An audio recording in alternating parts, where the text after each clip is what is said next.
요한복음 7장 25절부터 36절의 말씀까지 교독하겠습니다. 예루살렘 사람 중에서 어떤 사람이 말하되 이는 그들이 죽이고자 하는 그 사람이 아니냐. 드러나게 말하되 그들이 아무 말도 아니하는도다. 당 부자들은 이 사람을 참으로 그리스도인 줄 알았는가. 그러나 우리는 이 사람이 어디서 왔는지 아노라.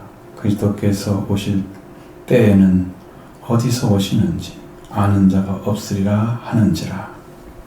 예수께서 성전에서 가르치시며 외쳐 이르시되 너희가 나를 알고 내가 어디서 온 것도 알았거니와 내가 스스로 온 것이 아니니라. 나를 보내신 이는 참되시니 너희는 그를 알지 못하나. 나는 아나니 이는 내가 그에게서 낳고 그가 나를 보내셨음이라 하시니. 그들이 예수를 잡고자 하나 손을 댄 자가 없으니 이는 그의 때가 아직 이르지 아니하였음이라. 우리 중에 많은 사람이 예수를 믿고 말하되 그리스도께서 오실지라도 그 행하실 표적이 이 사람이 행한 것보다 더 많으랴 하니. 예수에 대하여 우리가 수군거리는 것이 바리새인들에게 들린지라. 대제사장들과 바리새인들이 그를 잡으려고 아랫사람들을 보내니 예수께서 이르시되 내가 너희와 함께 조금 더 있다가 나를 보내신 이에게로 돌아가겠노라. 너희가 나를 찾아도 만나지 못할 터이요 나 있는 곳에 오지도 못하리라 하시니. 유대인들이 서로 묻되 이 사람이 어디로 가기에 우리가 그를 만나지 못하리요. 헬라인 중에 흩어져 사는 자들에게 가서 헬라인을 가르칠 터인가? 나를 찾아도 만나지 못할 터이요 나 있는 곳에 오지도 못하리라 한 이 말이 무슨 말이냐 하니라. 아멘. 자꾸 이제 예수님에 대해서 의문을 품는 사람들, 또 그가 어떤 분인가, 누군가에 대한 그런 알을 요청하는 사람들이 많이 생겼죠.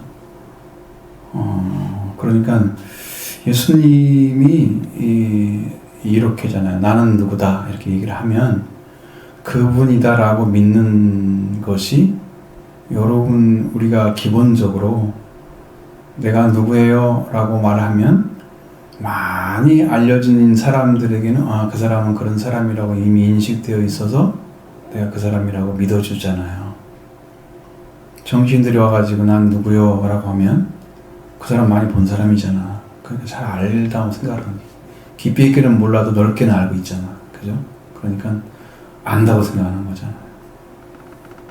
예수님에 대해서, 예수님은 이제 그가 드러나게 돌아다니지 아니하시고 시골에 묻혀 살다가 30대쯤 돼서 이제 오셨잖아요. 그러니까 많은 사람들이 알려진 분이 아니죠, 이분이. 그래서 예수님이 누구다 그러면 사람들이 알나요? 모르죠. 모른단 말이에요. 왜? 예전에 만났던 사람은 아니니까. 근데 자기 동네에서 이제 복음을 전하면 어떤 일이 벌어지냐면, 저 사람이 누구야? 목수의 아들 아니야? 내가 지 아버지도 아는데? 지 동생 이름이 다 이런 사람들인데? 여동생도 있어? 그러면서 예수님을 안다고 생각하고 이제 그 사람을 제척을 하는 거예요. 왜? 거기 살았을 때는 예수님이 그런 일을 한 적이 없어. 역시나 성령을 잉태하셨지만 세례를 받으시고 성령을 받으신 다음에 권능으로 갈릴리로 돌아가셔서 행한 일이거든요. 그러니까 그 성령을 받은 이후에 나타나는 것과 성령 받기 이전의 일은 전혀 다르기 때문에 그들은 성령 받은 예수를 만난 적이 없잖아요. 그러니까 그 일을 행하는 것을 이상하게 생각하는 거죠. 당연히 의심을 하고 있는 거지. 그 차이가 너무 큰 거예요. 근데 예수님에 대한 이야기들을 계속 하는 걸 보면 이 사람들이 정말로 예수님을 얼마나 업신여기고 죽이려고 하는지를 보여주고 있는데, 그 사람을 이제 죽이고자 사는 그 사람 아니냐? 그들이 어떤 사람들이 하는 말이 이는 그들이 죽고자 하는 그 사람 아니야? 그 사람? 이렇게 말하고 또 드러나게 말하는 사람들, 그들이 아무 말도 안 한다? 왜 안 할까? 그러면 당국자들은 이 사람이 참으로 그리스도인 줄 알았는가? 이건 비꼬는 말이죠. 그리스도를 알았기 때문에 죽이려고 하지 않는다는 얘기를 하고 있는 거잖아요. 왜? 그리스도를 죽이면 안 되니까. 그럼 구원 대상인데 우리가. 하나님을 보내고자 하는 자인데 그분을 죽이면 안 된다는 걸 알고 있을 거 아니에요, 기본적으로. 그렇게 비꼬는 거죠. 그래서 그리스도인 줄 아는가. 그러면서 이제 여기서 이제 또 덧붙여가지고, 그러나 우리는 사람이 어디서 왔는지 안다. 그럼 그리스도께서 오실 때에는 어디서 오시는지 아는 자가 없으리라 하는지라. 이것은 무슨 말이에요? 그리스도가 오실 때는 어디서 오는지를 아는 자가 없어야만 그리스도인 거예요. 우리가 어디서 오는지 알아. 그러니까 이 사람은 그리스도가 아닌 거야. 자기들의 생각이 있죠, 그렇게. 나사렛부터 왔다 하는 것도 맞고, 또 이제 예수님은 그것을 그렇게 땅에 속한 문제로 해보지 않으시고, 하늘에 속한, 그러니까 하나님께서 보내신 자라고, 그렇게 해석을 해버리죠. 그러니까 그 사람들 생각하고 이제 다른 말씀을 하세요. 예수님은 다른 이야기죠. 너희가 나를 알고 내가 어디서 온 것도 알거니와 내가 스스로 온 것이 아니니라. 자, 이 땅에 태어나서 예수님이 성령으로 태어나서 거기 애굽에서 나를 불렀다 하는 말씀을 이루게 하시고 애굽에 다녀왔다가 갈릴리 나사렛에 들어가서 거의 30년 동안을 계시셨잖아요. 그렇기 때문에 그가 어디서 왔는지 안다. 이 사람들이 아는 것은 그분의 고향을 얘기를 하는 거지. 그러나 예수님은 그것에 보낸 분이 아버지시야. 보낸 분이 계셔. 나를 이 땅에 보내신 분이 계셔. 그러니까 거기 가서 살아서 있었던 그때가 중요한 게 아니고 그 보내신 것이 바로 아버지가 보내셨는데 내가 이제 그곳에 살다가 이렇게 온 거야. 그러니까 나는 아버지께 보낸 자인 것이지. 거기에 산 것은 니네들이 알고 있는 그것은 별로 중요하지 않단 말이에요. 응?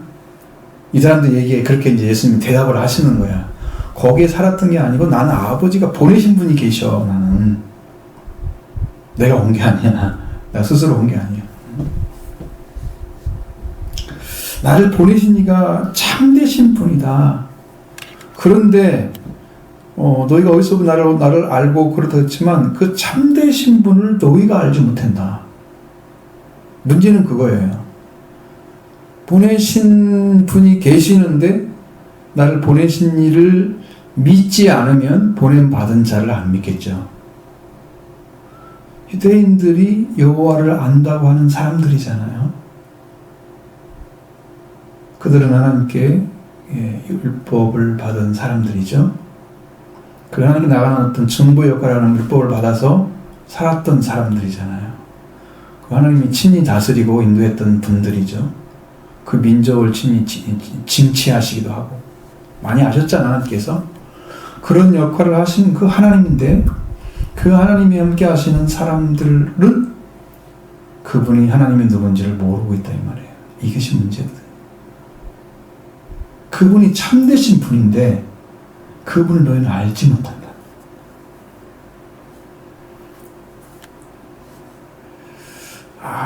이것은 이제 그들이 아무리 연구한다고 알 수 있는 것도 아니고. 자, 예를 들어서 예수님이 말씀하셨어요. 성경은 나에 대해 기록한 거다. 너희가 영생을 얻고자 성경을 연구하지만 그것은 나에 대해서 기록한 거다. 그렇게 말씀하셨어요. 그러면 성경이 예수님에 대한 기록이라고 분명하게 믿는다면 그 예수님이 어떤 분인가를 알고 싶어 해야만이 성경을 알 수가 있는 거죠. 근데 그가 와도 그가 누군지를 알고 싶은 사람이 없어요. 찾지를 않아요. 영생을 주러 오신 그 메시아를 찾지를 않는 거예요. 이게 어마어마하게 다른 거예요. 내가 성경에 기록한 바로 그 사람이랑 얘기를 아무리 해도 안 믿어.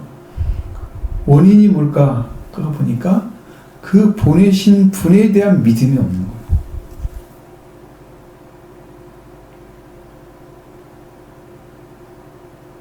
두려워하지 않는 거죠.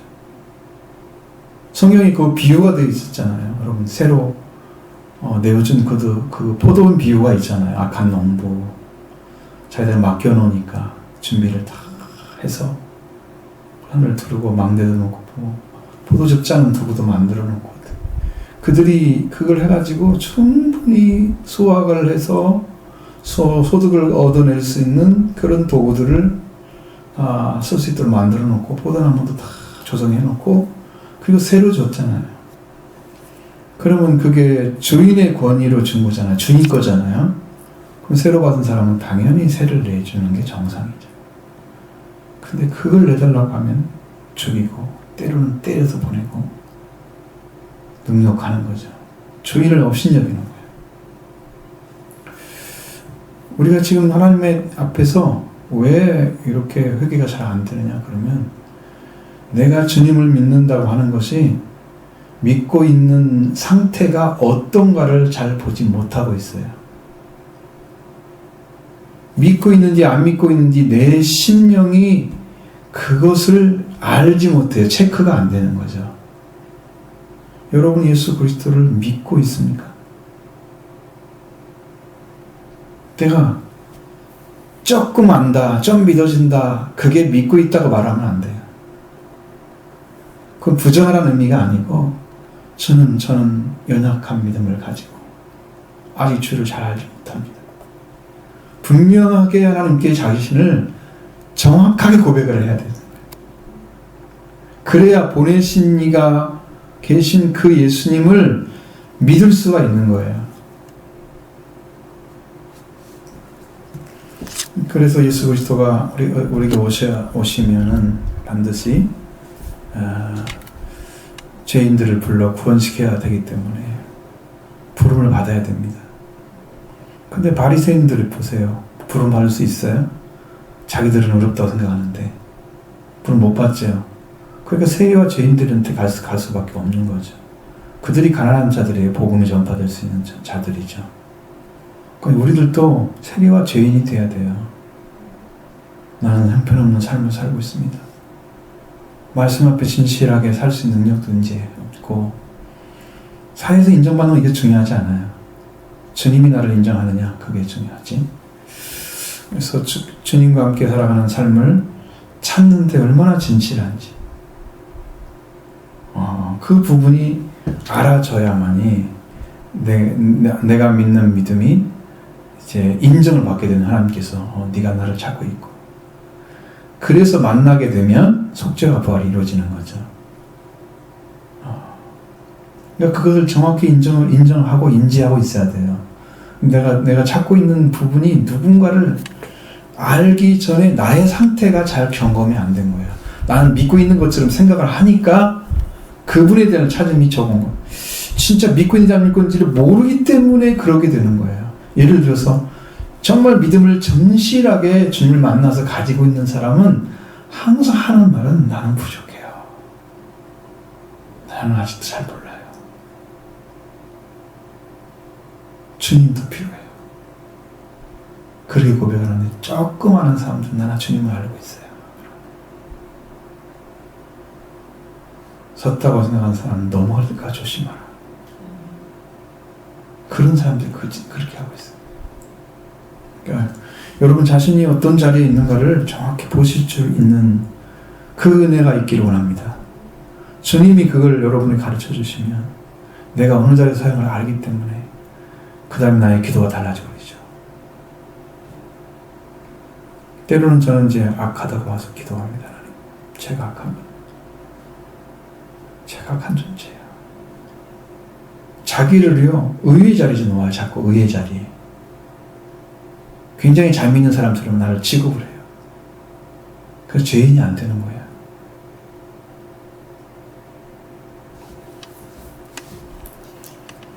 자, 분명히 나를 보내신 이는 참된 신이 너희는 그를 알지 못하나 나는 안다. 그러면 그를 아는 분이 오셔서 그가 그리스도라고 자기가 그리스도라고 이 얘기를 하면 그것이 참이 되잖아요. 그 진리가 되잖아요. 그것이 숨기지 않고 다 드러낸 거잖아요. 진리의 원어는 숨기지 않다는 뜻입니다. 그러니까 내가 아버지가 누군 안다. 그러면 나와 아버지 관계를 지금 알고 있는 것입니다. 예수님은 그 다음에 아버지께로 낳고 내가 그에게서 낳고 그가 나를 보냈다. 그럼 이렇게 정확한 게 없잖아요. 태어나시고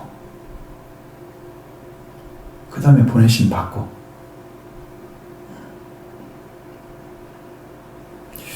이렇게 했기 때문에 이렇게 하신 그런 자리에 그런 위치에 예수님 계시기 때문에 아버지에 대한 증언이나 보냄받은 자로서 삶에 대해서는 예수 그리스도가 아버지의 음성만 듣고 아버지의 말씀만 순종하는 그런 자리의 삶을 살아갈 수가 있었던 거죠. 만약에 이런 것이 내가 어느 순간에 깨닫고 들어가지고 이렇게 메시아가 되거나 그리스도가 된다고 생각하면 그 사람은 완전하지 못해요. 그러니까 우리가 예수 그리스도 들으면 살 수가 없어요. 우리는 땅에서 태어난 한 번 부모를 통해 태어난 사람이잖아요. 태어날 때부터 성령으로 태어난 게 아니잖아, 우리는.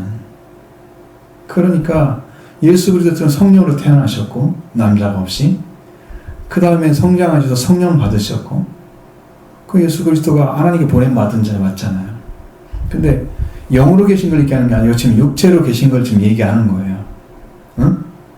지금 태어났다는 말은 육체로 계시는 거야. 영으로는 이미 계셨어. 그렇게 그 말을 하는 건 아니고 내가 그에게서 낳았고 그가 나를 보내셨다. 그러면 그 아버지 참된 분에 대해서 이 알아야 될 사람들이 바로 지금 예수를 잡고자 하는 이 사람들이었단 말이에요. 근데 그들은 그걸 알고자 하지 않습니다. 그냥 예수님이 자기들의 유대인들의 종교, 유대 종교에 대해서 기득권을 아주 업신여기고 뺏어버리려고 하는, 여러분 처음 들어가자마자 성경에서 뭘 하고 있어요? 예수님이 1장에서 성전에 가서 뭘 했어요?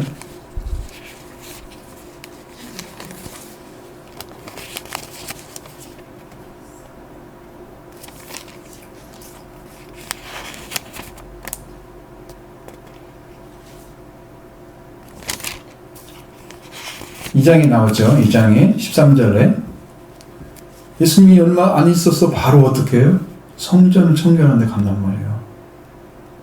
그러면 그것을 통해서 회당장이나 아니면 이제 종교 지도자들이 거기서 수입원인데 그걸 아예 청결하게 하고 그 장사를 못 드리게 장사를 못하게 해버려요?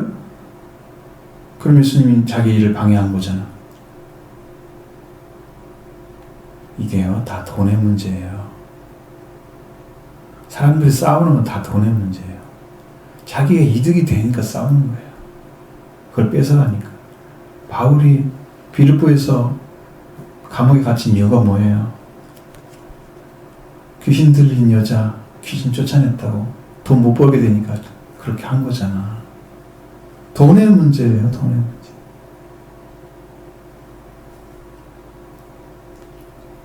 그들은 그래서 자기 것을 뺏어가는 사람에 대한 대항하는 세력을 가지고 그 다음에 쫙 깔려있잖아요. 바탕에 이미 사두개인들, 바리새인들 쫙 깔려있잖아요.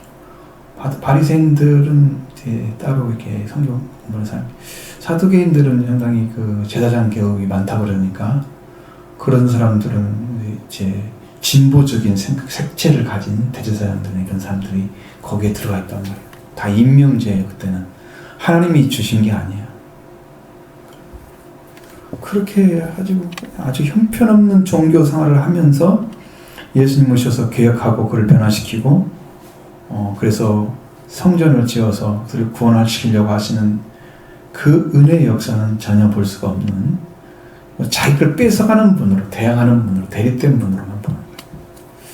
이런 세력들이 예수님을 잡고자 하잖아요. 자꾸 그런데 손을 대는 자가 없었다는 건 때가 아직 이르지 아니했다 때문이라.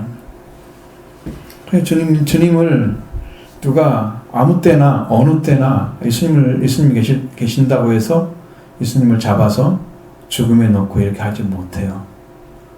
왜냐하면 하나님이 허락하지 않으시면, 여러분 성경에서 뭐라고 그래요? 참새 2마리가 한 아스란에 팔린 게 아니냐. 하나님이 허락하지 않으면 한 마리도 더 들 수 없다. 머리털 하나도 새 신바 되었다. 우리는 머리털 흰개분가도 못하는 네가 무슨 맹세를 해요. 그러니까 하나님이 허락해주지 않는 것들은 하면 안 돼요. 그러니까 그 일을 행했다고 하는 것이 십계명에 어긋나가지고 범죄를 하게 되면 어떻게 돼요? 다 사형수가 되잖아요. 회개를 해서 돌아오면 하나님 용서를 해주시지만, 그런 범죄를 해도 용서를 해주시지만, 그렇지 않는 한 어떻게 돼요? 그건 사형수잖아요. 범죄를 하면. 자, 그러니까 우리가 생각해야 될 게 뭐냐면은, 예수님은 아버지의 때에 따라서, 아버지가 정한 때에 따라서 그가 3일 동안, 그것도 24시간씩 3일이 딱 찬 시간 아니고, 50시간, 좀 되겠죠? 그 정도. 이틀이 채 간 넘어간 시간이나, 그 정도. 이틀이 안 넘어가죠? 이틀이 안 넘어가요. 그 3일 만에 다른 그 고난을 맛보시면서 하나님께서 사탄의 그 숨겨진 그것을 멸하시려고, 그래서 예수님을 죽음에 들어가게 하시는 거예요. 그것 외에는 함부로 때가 안 됐는데 예수님을 잡아갈 수가 없어요. 그건 마찬가지예요. 사람도 하나님께서 어떤 계획이 있어서 움직이면 그걸 어긋나게 하면 가만두지 않으시잖아요. 예전에 그런 말도 했어요. 저의 종 하나님이 간절한 그 부탁이나 하나님의 어떤 그 계시를 받은 종들이 순종을 안 하면은요, 일찍 데려가 보신다는 말씀 내가 들었거든요. 쓸모가 없어요, 땅에서. 나와봤자 짓밟히는 거예요. 소금이 맛을 잃은 거야. 제 역할을 안 해주는 거지. 쓸모없어요. 그러니까 주님은 이제 때가 되면 일을 하시는데, 때가 되면 예수님을 잡아서 그 고난에 들어가게 하시는 일을 하나님이 허락하신 때가 온단 말이에요. 우리 중에 많은 사람들 예수를 말하는데, 믿고 말하는데 그리스도께서 오실지라도 그 행하실 표적이 이 사람보다 행한 것보다 더 많으랴? 얼마나 예수님이 행하신 것에 대해서 잘 알고 있는 사람들이죠. 많은 일을 했었으면 이러면 표적에 대한 얘기를 하시면서 그리스도가 오실지라도 그보다 그 많은 표적을 행할 수 있느냐라고 이야기할 정도로 예수님께서 행하신 일이 많았다는 거예요. 충분히 증거가 된 거예요. 하나님께서 예수님이 누구신가를 그 기사와 표적을 통해서 다 드러내신 거예요. 하나님이 어떤 분인가를. 그래서 이제 그게 왜 예수 그리스도께서 능력이 나타나셨을까? 왜 예수님이 그렇게 큰 능력을 나타내셨는데 아무 거리낌 없이 물이도 오르시고 오병이어 기도 나타나시고 왜 이렇게 가능할까? 난 이제 그걸 굉장히 궁금해했는데 제가 이제 답을 찾은 것은 그분은 성령으로 잉태하셨기 때문에 날 때부터 성령이 충만한 세례와 다르죠. 그 보통 사람들이 성령 받고 태어나나요? 전혀 그런 거 없죠. 일반인들은요 죄인으로 태어나고 죽어요 그냥. 그러니까 하나님의 섭리 가운데 있는 사람들은 좀 다르긴 하지만, 근데 예수님은 성령으로 태어나시고, 그 다음에 거기다가 성령의 인의 권능을 입으시고, 그래서 하나님이 가지신 모든 능력을 이 땅에 다 발휘할 수 있는 그런 위치 주님이 사시고 계셨어요. 그러나 우리는 아직도 내 생각이 있고 죄인의 모습을 가지고 있고, 예전에 용서받기 전에 죄인으로 살았었고, 그냥 그 가지고 있는 것 전체가 주님이 하나님이 아무리 역사를 하셔도 그가 100% 밖으로 드러낼 수 있는 능력을 다 사용할 수 있는 그런 성품이나 그러한 이 위치에 있지 못해, 삶이 있지 못해. 그래서 우리에게 주신 능력이 한계가 있는 거예요. 우리는. 바울은 이렇게 고백을 했어. 내가 약할 때에 가장 강합니다. 자기가 약해지면 이제 조금 능력이 더 크게 나타나. 자기가 강하면 능력이 작게 나타나. 이 인간은 그렇게 할 수. 그러나 예수님은 이 인간의 육이 아니기 때문에, 말씀이 육신 되신 분이기 때문에 그가 원하시는 것을 다 행하실 수가 있었던 거예요. 그래서 이분이 행한 것은 메시아가 온다 할지라도, 그리스도가 온다 할지라도 더 행할 수 있느냐? 이분이 메시아다. 그렇게 지금 얘기를 하고 있는 거예요. 그게 가능해요. 우리가 그래서 바울이 한 것처럼 십자가에 완전히 못 박혀 죽으면 내가 없는 그런 위치에 서야만이 그 능력이, 권세가 나타나고 주님 그걸 행하시죠? 그런 일 하시는 거예요. 예수님에 대해서 무리가 수군거리하는 말도 있었습니다. 바리새인들에게 들렸는데 이거 뭔 말이냐면, 이 무리의 말들을 들어보면 바리새인들이 이 사람들을 놔두면 안 되겠네. 왜? 예수를 믿는 사람이 더 많아질 거 아니야. 여기에 대해서 근거를 마련해 준 거예요. 이 사람들의 말에 들려가지고 그래서 바리새인들이 들리니까 대장들과 바리새인들이 그를 잡으려고 아랫사람을 보내는 거예요. 드디어 이제 그들의 본색이 드러나기 시작한 것입니다. 예수님이 원하시는 때에 잡혀가시겠죠. 분명히 예수님이 이제 겟세마네 동산에서 기도를 마치시네. 이거는 어둠의 때다. 너의 때다. 그러면서 딱 그걸 놓아버리잖아요. 그리고 끌려가서도 어떻게 당하든지 다 수욕을 당하잖아요. 수치를 당하잖아요. 완전하게 자기는 없는 상태. 말씀에만 순종하고 자기는 없는 상태. 이제 그게 예수님의 고난이에요. 그래서 예수님이 말씀하십니다. 이렇게 예수께서 이르시되 내가 너희와 함께 조금 더 있다가 나를 보내신 얘기로 돌아가겠노라. 주님은요 당황하지 않았습니다. 그들이 어떻게 행동을 해도 아버지와 관계가 완전하신 하나님 자신이 와서 계시기 때문에 그는 그를 당황시킬 수가 없죠. 그런 상황에서도 내가 조금 더 있다가 너희와 함께 있다가 나를 보내시게 돌아가겠다. 그러면 지금 예수님의 제자들은 지금 주님이 함께 있어야만 되잖아요. 그리고 예수님이 그 함께 있었을 때 그리고 또 돌아가시기 직전에 예수님이 그들에게 얼마나 많은 당부를 합니까? 세상에서 환난을 당하나 담대하라. 내가 세상을 이겼다. 그렇죠? 내가 평안을 끼치나니 나의 평안을 너에게 주노라. 왜? 예수님이 부활되셔서 만날 때까지 그들은 평화를 유지하고 있어요. 흩어지지 않고 복음을 집중해서 그리스도를 만나러 오기 때문에 그들의 평화가 너무 중요했던 거예요. 그 당시에는. 그래서 그런 거예요. 흩어지면 여러분 불안하면 뭐 따라갈 수 있습니까? 마음이 불안한 데 있으면 잘 믿어지나요? 그러니까 제자들은 지금 예수님과 함께 있다가 그 반대로 불안해지는 거잖아요. 지금 우리가 불안한 심령에 주님이 오시면 우리는 불안한 게 사라지죠. 물결이 아무리 높아도 주님을 타시기만 하면 물결은 가라앉아요. 그러니까 주님이 오시면 되는데 제자들은 이제 아직 부활되신 주님이 아니잖아. 거기는. 그죠? 그러니까 영으로 오실 수가 없어. 근데 나와 아버지 관계는 이렇게 완전하니까 나와 아버지 관계의 평화를 너에게 준다. 너희는 두려워하지 마라. 너희 마음에 근심하지 하나님이 나를 믿으라. 그러면서 계속해서 안심을 시키는 얘기를 계속 하시는 거예요. 13장 이후로부터 하시는 거죠.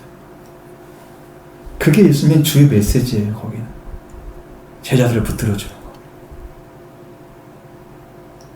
십자가에서 부활되실 때까지 시간을 지켜주려고 하시는 거예요. 지금 그들에게 주요 메시지가 바로 그런. 그러니까 예수님이 조금 이따 가셔야 될 이유가 바로 제자들을 붙들어 주셔야만 되기 때문에. 주님 아직 때가 안 된 것이죠. 너희가 날 찾아도 날 만나지 못할 것이 나 있는 곳에 오지도 못하리라. 이 말씀도 이해를 할 수 있나요? 못하죠? 못합니다. 그러니까 너희가 날 찾아도 만나지 못할 것이요. 예수님이 이제 십자가에 못 박히시고 무덤에 묻히신 다음에 죽은 자 가운데서 부활되시면 40일 후에 승천하시는데 그 부활되신 주님이 사람들이 나타나지 않죠. 이미 못 박힌 다음에, 무덤에 갇힌 다음에는 그 다음 보지 못해요. 볼 수가 없어요. 부활되신 주님이 만난 사람들이 이제 바울이 얘기한 것처럼 뭐 여기서 만나고 저기서 만나고 500의 성도에게 일시에 보여졌다 뭐 이렇게 부활되신 주님에 대한 이야기를 들었던 이야기들 다 기록해 놨어요. 15장에 고린도전서 15장에. 근데 보통 사람에게 보였단 말은 없단 말이죠. 만약에 여기서 주님이 우리 가운데 나타나 딱 깃으로 들어오신다면 여러분 얼마나 놀라겠어요? 주님 오실 수 없을 것 같아요. 오셔요. 지금 성령 오셨지만 성령 오셔서 계십니다. 근데 주님이 이제 보이도록 이렇게 나타나. 승천하신 이후에는 그렇게 안 보이죠. 안 보입니다. 예수님의 모습을 가지고 나타나도 아마 그게 예수님 본체는 아니고 아마 천사들을 통해서 하실 거예요. 되게. 그러니까 예수님을 만나기는 보통 어렵죠. 찾아도 만날 수가 없습니다. 지금은 어떻게 만날 수 있어요? 여러분을 만날 수 있는 방법은 딱 한 가지가 있습니다. 성령 받으면 만납니다. 성령은 아버지와 아들의 영입니다. 아버지의 영도 성령이시고 아들의 영도 성령이십니다. 그러니까 그분을 만나게 되면 다 성령 받는 거예요. 그럼 예수님도 알고 하나님도 알게 되는 거예요.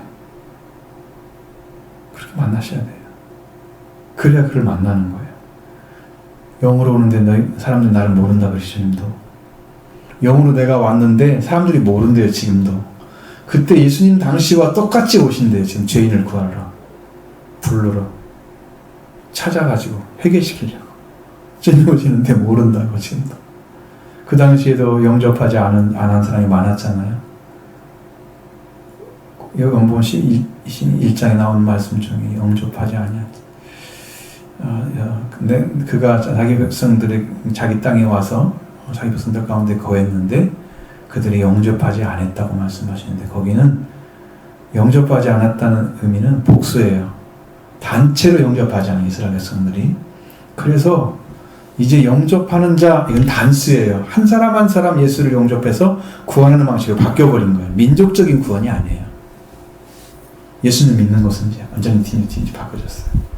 그래서 그에게 태어난 자가 되는 거예요. 예수를 영접하게 되면 그런 믿음으로 가져가기 때문에 예수님을 만나는 방식은 지금은 성령을 만나시기 바랍니다. 구하시면 돼요. 난 주님 알기 원합니다. 만나기를 구합니다. 그분이 없이는 속죄와 벌이 안 일어나요. 나는 구원받을 수가 없어요.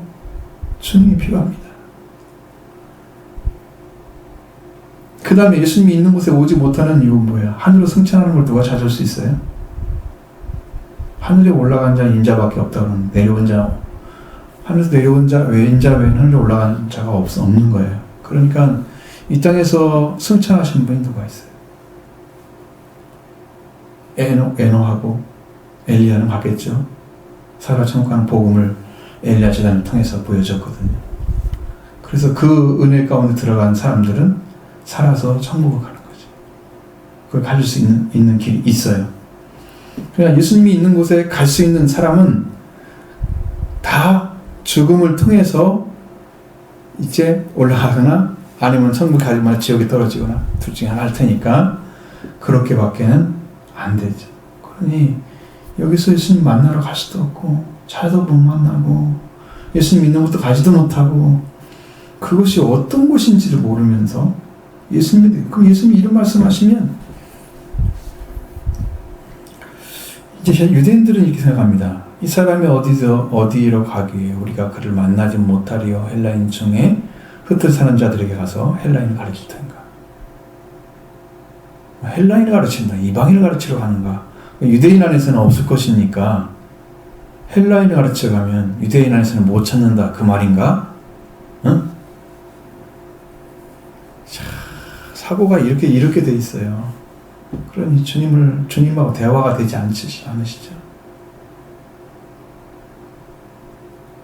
참 무지무지 낮은 수준의 이야기를 계속 하고 있잖아요. 그러니까 나를 찾아도 만나지 못할 터여 나 있는 곳에 오지도 못하리라는 말이 무슨 말이냐? 지금도 여러분 예수님이 지금 오신다고 말씀하고 있잖아요.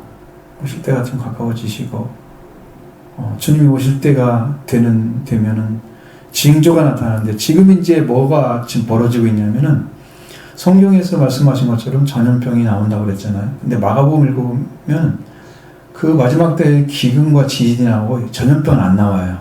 근데 마태복음에는 전염병이 나와요. 성경이 달라요. 그거 달라요. 분명히 기록된 게 달라요. 제가 자기 봤을 때도 이건 아니구나. 근데 지금 뭐가 일어나냐면 캐나다 남부 쪽이나 아니면 미국 서부 북부 지방의 서부 쪽으로 비가 너무 안 와가지고 땅이 다 갈라지고 농사를 못 지게 돼 있어요. 그럼 농사를 못 져가지고 흉년이 오게 돼 있어요. 그럼 그런 데서 땅이 거기서 안 나오잖아요. 그러면 미국인들이 다 먹을 수가 없어. 아마 우리나라도 타격이 심할지도 몰라요. 지금 기근이 오기 시작했어요. 그것이 거기 시작인 거예요, 지금. 이제 세계적으로 오게 되면 식량난이 심각해질 거예요. 질병도 너무 번지고 있지. 식량난도 심각하지. 이제 어떤 것이 오겠어요? 전쟁밖에 없죠. 뺏어야 되니까. 차지해야 먹고 살잖아. 그래서 마지막 때는 전쟁이 일어날 거예요. 그리고 곳곳에 이제 지진도 나타날 것이고, 지진 현상도 곧 나올 거예요. 지금 이제 기근까지는 갔어요. 징조예요, 지금 징조. 그래서 여러분 이런 신앙들을 잘 보시고, 그것이 이제 사람들에게는 시시해. 왜냐면 코로나 상황에서 그것이 더 급하지 않잖아요. 그건 우리 땅도 아니고 저 멀리 떨어져 있는 곳이야. 상관은 없어. 그러니까 뉴스에 한번 살짝 나고 말아버리는 거야. 근데 성경을 알고 있는 사람들은 그걸 보면 놀라죠.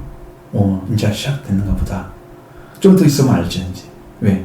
점점 좀 늘어나고 이런 문제가 생겨지면 그때 진짜 기근이 오는구나. 성경대로. 그러면 이게 징조구나. 주님 오시기 직전에 나타나는 문제들을 아직 본질은 들어가지 않았어요. 아주 작은 것만 지금 보여지는 거예요. 맛보기지, 맛보기. 보여지는 부분. 조금씩. 근데 맛보기도 세게 왔잖아요. 코로나. 근데 이것이 치명률이 낮잖아요.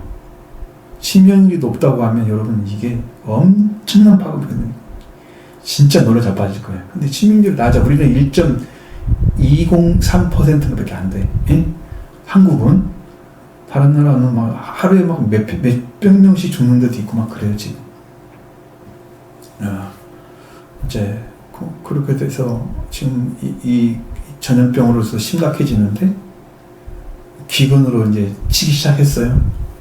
그럼 또 뭐가 오는가 보세요. 좀 있으면 엄청난 지진이 나타나기 시작하면 이 세 가지가 삼박자가 맞아 떨어진 거예요. 저한테는 19년도에 계속 말씀하셨기 때문에 저는 확실하게 이해하고 있습니다. 하나님은 한 번 말씀하신 게 아니에요. 몇 번을 계속 얘기하시는 거예요. 제가 인정할 때까지. 그럼 하나님 도대체 뭐가 일어나는데요? 내가 그 정도 물었다니까. 그런 말씀 안 하셨어요. 19년도 끝에쯤 12월 달쯤 되니까 그 문제 왔잖아요. 그래서 이제 코비드19라고 지은 거잖아요. 코로나19라고. 19년도 왔으니까. 19년도에 이겼는데 19년 끝에 왔어 이게 지금. 그래 20년대 이어지고 엄청난 일이 벌어졌잖아요.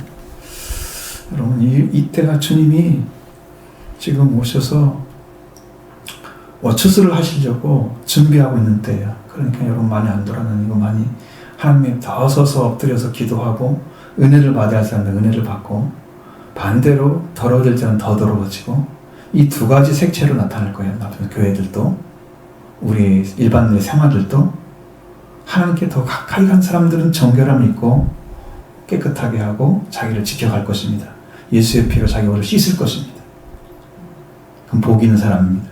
그러나 더럽고 더 추워지고 더 찬해지고 그 말씀과 더 멀어지고 도둑질하고 나쁜 악한 일을 계속 행하는 이 일로 쭉 가게 되면 이게 이제 두 개로 나눠지는 거예요. 그러면 여러분의 삶이 지금 어디를 향해서 가고 있는가 보세요. 적정하게 적절하게 서 있으면 안 됩니다. 선택은 둘 중에 하나밖에 못해요. 이거 아니면 이거예요. 내가 주님으로 인해서 내 심령이 점점 성화가 입혀지고 영화스럽게 영광스러운 그 성품으로 변화되고 있는 사람이면 지금 정결함을 입어가는 거예요. 가정 속에서. 근데 여기에 아무런 변화가 없다. 이것은 옛 성품대로 살고 있는 거예요. 나는요. 그럼 변화가 없는 사람, 이건 지금 예수 그리스도가 오셔서 아무 일도 안 하셨다는 얘기잖아요. 이 사람은 구원에 가깝지 않아요. 멀어져 있는 거예요. 굉장히 떨어져 있는 거예요. 사망에 가까워요. 생명에 가까운 게 아니에요. 그러니까 여러분이 이게 이래서 이 마지막 때를 회개의 시대로 삼아서, 그래서 못 돌아다니게 하잖아요. 못 돌아다니게. 만나지도 못하게 하잖아요. 사람들도. 그러니까 기도하고 엎드려서 할 때가 지금인 거예요. 지금 그 시기예요. 우리가 은혜로 받으면 복이 됩니다. 왜? 너만 그런 거 나만 그런 게 아니고 다 그래. 똑같은 시간을 줬어. 그렇게 조금 차이는 있겠지만, 그러면 그런 고통을 받는 건 동일한데 그 중에서 은혜를 입고 가느냐, 아니면 세상 사람들은 똑같이 그냥 자연인처럼 살다 가느냐, 이건 차이가 나는 거예요. 여러분, 시기가 됐기 때문에. 우리 주님이 이제 우리가 가신 것도 못 보고 알 수 없지만 이제 오신다고 한 약속을 우리가 믿고 있습니다. 성령을 통해, 성경을 통해서 말씀하시고 성령께서도 말씀하시고, 이제 마지막 때가 됐으니까 더 하나님 앞에 더 가까이 가는 그런 길을 찾아야 될 때가 됐습니다. 지금 여러분 열정 회복하셔서 그 축복의 길을 다시 한번 걸어가시기 바랍니다. 연약한 자리에 서지 마시고, 그러니까 우리들은 그 은혜의 역사만 분명히 임하여 오시면 여러분 모두가 다 그 자리에 설 수 있습니다. 하나님이 세워줄 줄로 믿습니다. 그래서 이 복을 누리면서 이 축복된 길을 함께 걸어가는 성도가 되길 바랍니다.